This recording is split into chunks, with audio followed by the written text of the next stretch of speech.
Right, I'll get started with the first question. Ash, Australian Open 2022 champion, how do you feel? Yeah, it's absolutely incredible. I think as Aussies, we're exceptionally lucky to be Grand Slam nation, to get to experience to play at home is really special, and to be here as a champion of the tournament is really exciting. Okay, we'll go to questions in the room. We'll start with Craig. Ash, congratulations. When that last cross-court winner happened and you yelled, can you explain or describe what that particular moment was really like?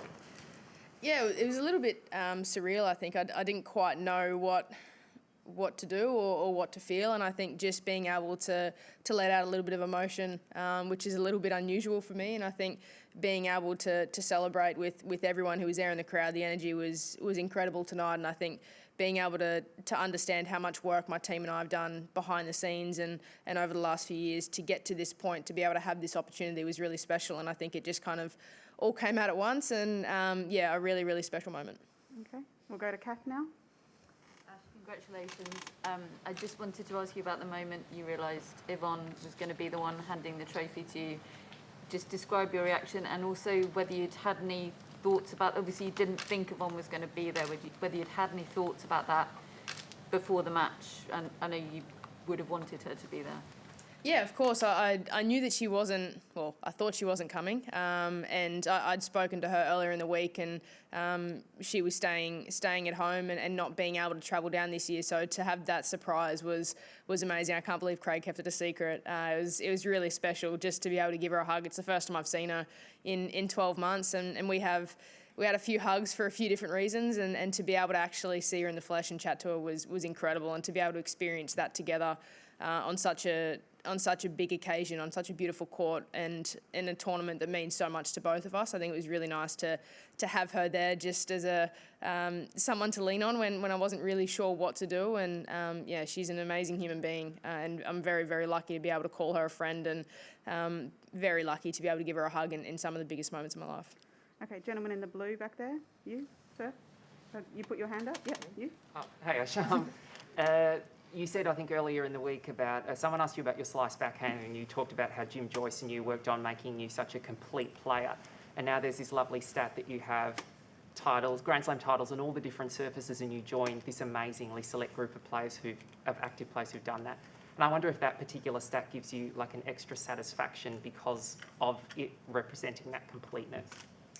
Yeah, there's still work to be done, without a doubt, and I feel very humbled to be in such a select group. To be honest, I don't really feel like I belong with those champions of our sport. I'm still very much learning and trying to refine my craft and try and learn every single day and get better and better. But it's amazing to be able to have this experience and this opportunity on 3 different surfaces and be really consistent across the board. And ultimately that was one of the biggest challenges that Jim set out for me when I was young, was to be a complete player and be really consistent across all surfaces and be able to play on all surfaces.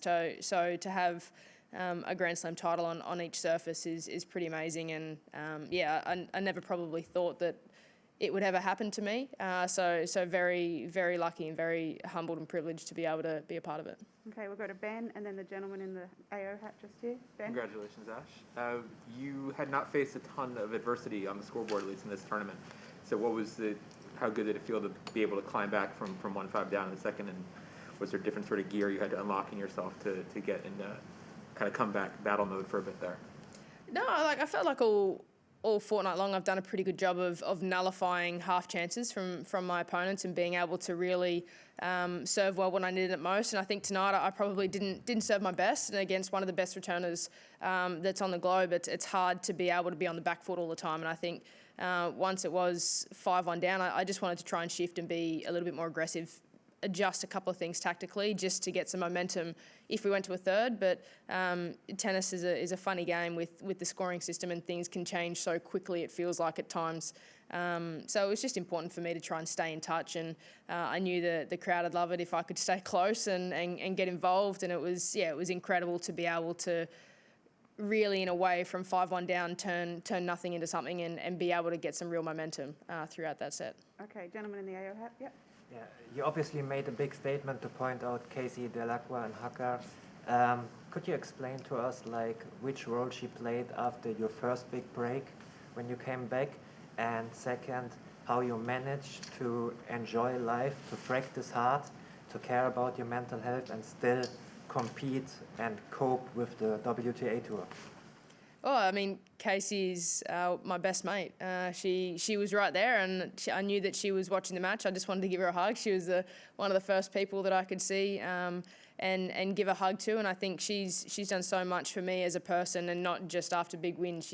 She's been there right from the start, and I love her to death. And I think being able to share some of these moments with her is really special. And she's been a massive part of my life on the tennis court and as a personal friend. And I think being able to have that balance and understand that I'm very lucky and fortunate to be able to do what I do. I get to play a sport that I love for a living. I get to compete, work hard, and I think I just see that as an opportunity. And there are so many different things that I get to experience as a tennis player, and I'm very fortunate to do that. Okay, we'll go to this guy here in the blue mask, and then Chris Clary. Well done, Ash. You've got some great people in your box who are always very, very composed.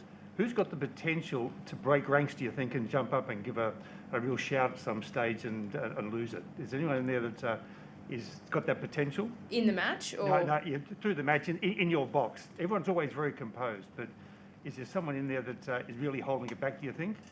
I don't know. You'd have to ask them. I don't really look at them too much throughout a match. I mean, all the work that we do is done before. All the planning is done before, and then it's about going out there and trying to execute and do the best that I can. And I think if I'm looking up to the box, I'm only ever really looking at ties for reassurance more than anything. But yeah, I don't know. We're all pretty reserved. Our whole team is pretty chilled out, and we just know that we get to enjoy the moment and do it together. So it's cool. Okay, Chris Clary, and then this gentleman here, standing up. Yeah, Chris. Ash, so much history in tennis in this country. What does it mean to you to end the drought, if you want to call it that? And what do you hope it does for tennis in this country that you've done that? As Australians, we're extremely lucky to have the tennis history and the rich history that we do, particularly here at the Australian Open, but across all Grand Slams. We've had champions that have stemmed back years and years and years and have really set the platform for us to come through and try and do what we do and try and create our own path. And I think there are a few that are closer to home for me, and obviously more of their stories I've been more invested in just because I know them more as a person. And those people that come to mind are Pat Rafter and Evonne, and the way that they handled themselves on the court. For me, that was there's just no one better. And recently, you've had your Dylan, Sam, like who are really able to just enjoy the experience and bring so many different people to tennis, bring so many different walks of life to this beautiful sport that we play. And I think I'm a very, very small part of that. I'm still trying to figure out what I'm doing myself, but to be a very small part of an amazing history in tennis as an Australian is really, really neat. Okay, over here, and then this guy here. So, yeah. Ash, when you walked back in through the corridors, I think your mum was the first person to hug you, and your dad was next. But what were you feeling as you walked just back into that room where everyone was waiting for you? I honestly just thought, how lucky am I that I've got so many people here that love me for me and got to experience this with me. Because I was gutted when mum and dad and my kind of some of my team couldn't be there in Paris and in London. And I think to be able to have almost everyone here was really, really special, and to do it at home and to be able to do it with them and experience it with them was really special. And mum was always going to be the first one that I gave a hug to. Okay, right here, and then we'll go over here, and then Eleanor Crooks. Go ahead. So, you. Ash, how does winning an Australian Open title, the feeling of that, compared to winning a Wimbledon title and winning a French Open title? And are you more determined now to add the US Open to your trophy cabinet? They're all very different, all very different stages of my life. And I think to be able to have this feeling and experience this a few times over, I just understand how fortunate I am to be able to experience that, because not many people get to do that. And I think it's just been an incredible journey over this past 20 years of hitting a tennis ball, but particularly the last 5 or 6 years in this second phase of my career. I think being able to surround myself with amazing people who have invested so much time and effort and love into my career, and for them to be able to support me and to be able to experience it with me is really cool. And I think our drive and determination and passion has always been the same right from the start. And I think finding what we love to do and being able to then go out and compete and try and break down some of the barriers and try and achieve new things is really exciting for us always. Okay, we'll do 2 more in the room here, 3 more, 2 more in here, Eleanor, and then right there. Go ahead. Ash, we all saw that photo of you when you were a kid. We all saw it on social media. If you had a word for that kid, knowing your journey now, what would that be? Be patient, have fun, and trust your gut every day of the week. Okay, Elle? Ash, you've been asked a lot about the pressure on you of trying to win this title. I mean, now you've got that trophy sitting next to you. Can you say, I mean, were you really as cool about it as you seem, and trying to go for this trophy? Has the kind of the national expectation ever weighed on you? Well, I think the expectation was that I would always come out and give my best, and that's all I've ever done. And I have been close before, but I think now that we've been able to achieve this, I think you guys don't need to talk about it anymore. I think you were the ones who added fuel to the fire because for us it was just the same processes and the same enjoyment, regardless of where we're playing in the world, what round it is. That has no impact on how much I enjoy my tennis and go out there or how much I try and compete. So I think being able to really simplify that and then just come out and enjoy it. I mean, this fortnight, 7 times I get to walk out onto a beautiful court with incredible fans and try and do the best that I can do. And I think that's all I could ask of myself. And now to be able to have this part of my dream kind of achieved is amazing. And I think I have to really understand that came from the processes that we put in with my team and the people that are around me, because without them, I wouldn't be half the person that I am. Okay, last one in the room right here. Thank you. Danielle, in her press conference, mentioned some of the challenges the crowd gave her during the match. And some here in the media room think it's because of the behavior of some of the players, the double Australian players that have been probably going to win the final in doubles. What's your view of that, of trying to change the game and make it more for the masses and break some of those rules, courtesy rules that the game has had for many years? Well, I mean, I think it's exciting that we've got an incredible full stadium for a final. It's incredible. The crowd, I mean, I'm playing here in Australia at home. I think that it's no secret that playing against American, you're going to have more. Well, I'm going to have more support from a home crowd. That's quite normal. I expect the same thing when I'm playing in the US and wherever you're playing around the world. If you play someone from home, that's usually how the cookie crumbles. But I think for me, it's about going out there and doing my business, doing what I can do, and enjoying that experience with the crowd. I'm not trying to change anything. I'm not trying to break any rules or change anything. I'm just going out there and enjoying it with them.